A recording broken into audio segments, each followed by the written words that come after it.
Yaorana, bonjour à tous, j'espère que vous allez bien, j'espère que vous avez la forme. J'ai aujourd'hui une petite vidéo pour vous qui est très importante parce qu'elle va vous présenter ce qu'est Bitcoin, cette fameuse question qu'on se pose un peu tous et pourquoi Bitcoin suscite tant l'attention des foules. Alors, expliquer Bitcoin en seulement quelques minutes, c'est très complexe. Alors, pour ça, je vais aller à l'essentiel, je vais prendre des raccourcis, je vais vulgariser au maximum pour que ce soit facile à appréhender pour vous tous. Et je me suis appuyé sur ce petit outil qui me permet de vous synthétiser les informations sur ce grand tableau dans lequel je vais naviguer et que j'ai divisé en 5 parties. D'abord, la proposition de valeur de Bitcoin. À quoi ça sert Bitcoin finalement concrètement? Ensuite, pourquoi Bitcoin est différent des autres monnaies existantes, hein, pourquoi il y a une différence entre les Bitcoins et les euros, les dollars, les yens, les francs pacifiques, etc. On va voir aussi qu'il y a une adoption mondiale qui est en cours au niveau de Bitcoin, c'est très intéressant. On va parler bien évidemment de la technologie sous-jacente, constituée de cette fameuse blockchain, mais aussi de son réseau, de la puissance du réseau de Bitcoin.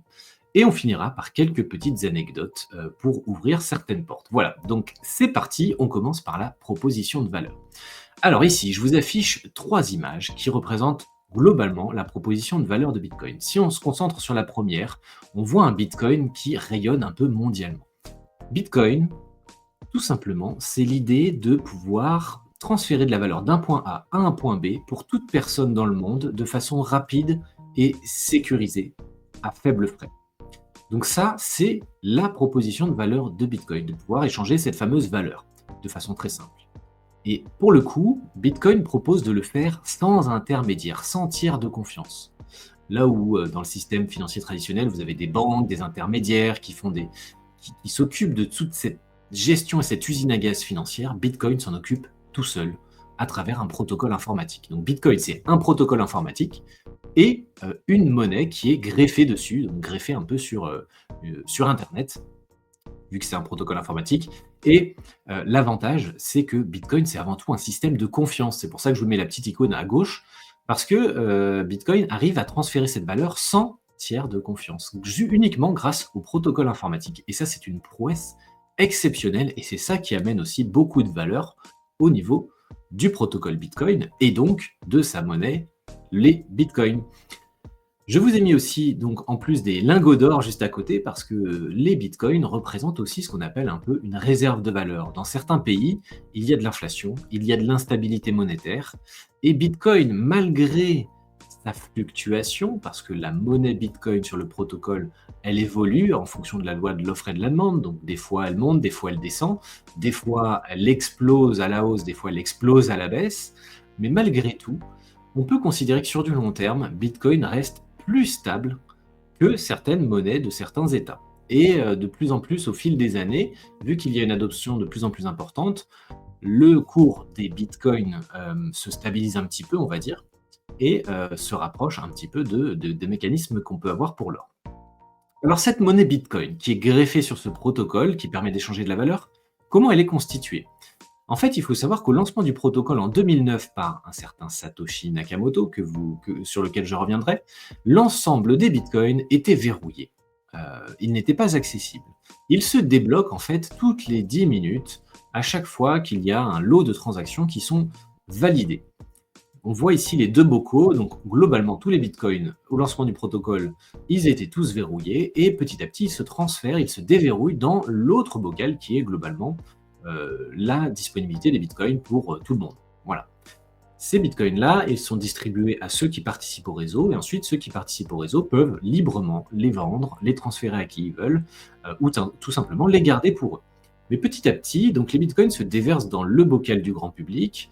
Il faut savoir qu'il n'y en a que 21 millions de bitcoins, donc c'est très très rare. C'est une unité c'est vraiment très rare par rapport au nombre de personnes habitant sur cette planète. Et il faut savoir que ces unités sont fixes. On ne peut pas en créer de nouveaux. Il n'y en aura pas plus que 21 millions de bitcoins. A priori, ce serait un scénario quasiment inenvisageable de changer ce chiffre-là. C'est codé dans le protocole informatique et il faudrait trouver un consensus pour changer ça, ce qui est très peu probable que ça arrive. Donc c'est pour ça qu'on dit que Bitcoin est une monnaie finie. Il y en a 21 millions et on ne peut pas en créer comme ça, comme on peut créer et ajouter des euros ou des dollars facilement dans la masse monétaire mondiale. Donc ça rend le Bitcoin extrêmement rare et la loi de l'offre et de la demande permet de déterminer un prix. Là où Bitcoin valait encore qu'1 dollar il y a quelques années, après il a vite monté à 10 dollars, 100 dollars, 1000 dollars, 100 000 dollars. Pourquoi? Parce que l'offre en Bitcoin diminue. On va revenir dessus, mais c'est un mécanisme désinflationniste.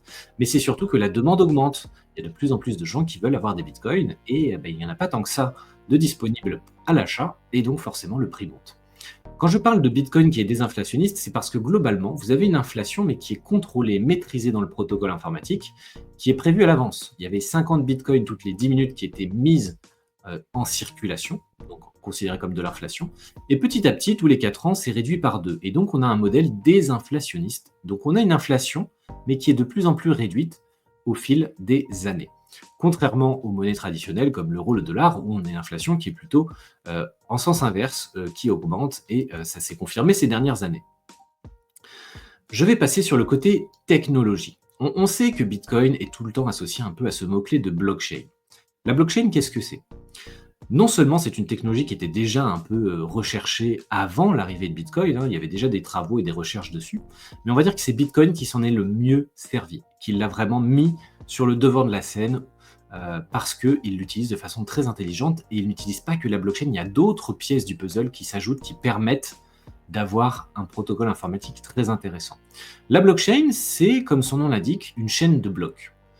Ces blocs, vous les voyez, donc deux personnes essayent de faire une transaction, peu importe où ils sont dans le monde, hein. Ils peuvent être en Amérique latine et en Asie. Ils veulent s'échanger de la valeur à travers des bitcoins. Ils mettent en place une transaction, hein, comme on peut le faire sur nos outils habituels. Ils valident une transaction. Cette transaction, elle va être prise, elle va être mise dans un bloc. Vous voyez que j'ai mis 3 blocs avec une succession de transactions. Et ce bloc-là va en gros, l'ensemble de ces blocs-là vont constituer une sorte de grand registre de compte de la blockchain Bitcoin, de tout ce qui se passe sur Bitcoin. C'est open source Bitcoin, donc on sait exactement comment ça fonctionne et on voit tout ce qui transite au sein du protocole Bitcoin. Donc on peut voir tous les échanges depuis la création de la première transaction sur Bitcoin en 2009.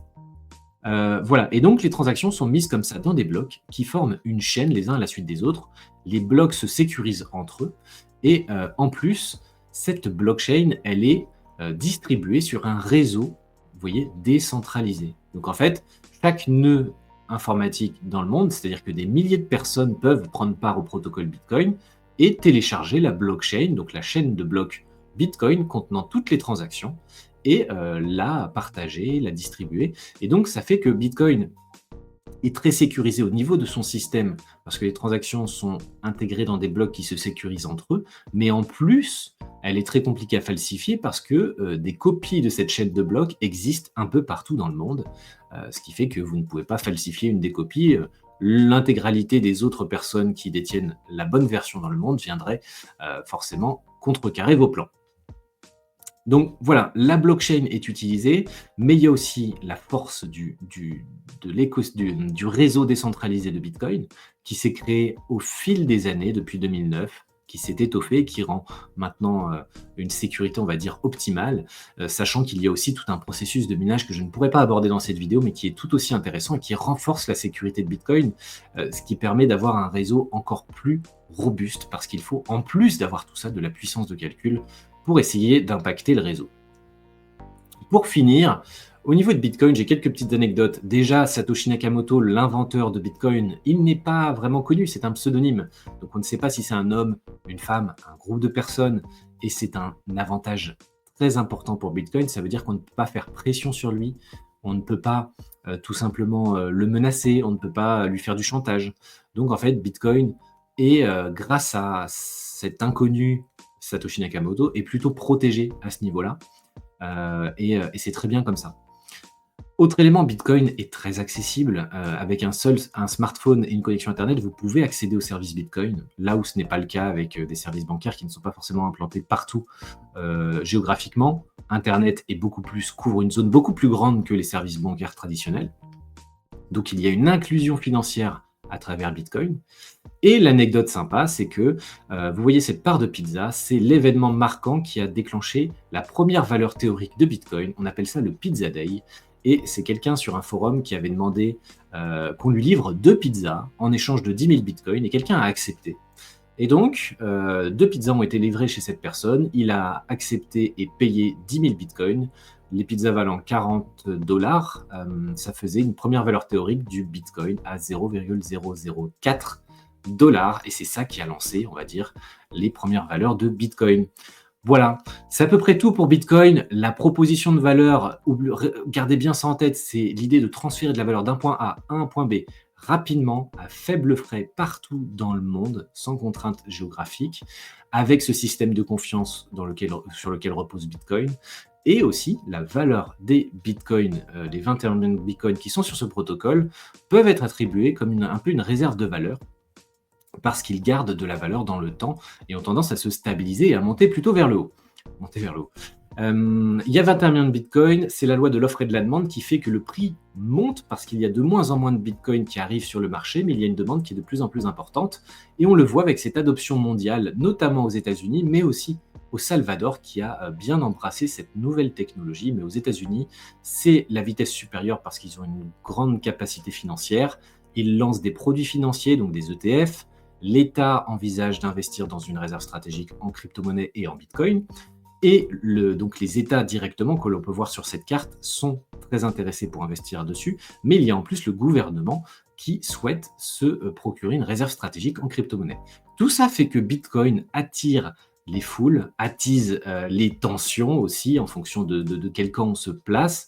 Mais l'idée, c'est que Bitcoin, c'est un outil ouvert à tous pour tout le monde peut participer. Et l'avantage, c'est que vous pouvez tout simplement télécharger Bitcoin pour participer au réseau. Vous pouvez investir juste une dizaine d'euros ou de francs pacifiques sur Bitcoin. Il est divisible, donc vous pouvez en acheter une fraction. Et on voit qu'il y a de plus en plus de monde qui en veulent, et donc forcément, le prix monte. Voilà, j'espère qu'en quelques minutes, j'ai pu vous synthétiser un peu ce qu'était Bitcoin. Ne vous inquiétez pas, il y aura d'autres vidéos, je pense, à l'avenir sur Bitcoin, sur les crypto-monnaies, sur le fonctionnement un peu de tout ça, de la blockchain, du réseau décentralisé, du consensus qu'on n'a pas encore eu le temps d'évoquer, du minage. En tout cas, c'est un domaine passionnant et j'espère vous avoir appris quelques petites choses. N'hésitez pas à me dire en commentaire si certaines choses ne sont pas claires. Je prendrai le temps de vous répondre à tous. Et n'hésitez pas à mettre un petit like, un petit partage ou à vous abonner à cette chaîne. Ça nous donne beaucoup de force et ça nous incite à continuer notre travail. Merci beaucoup. Passez une bonne journée. À très bientôt.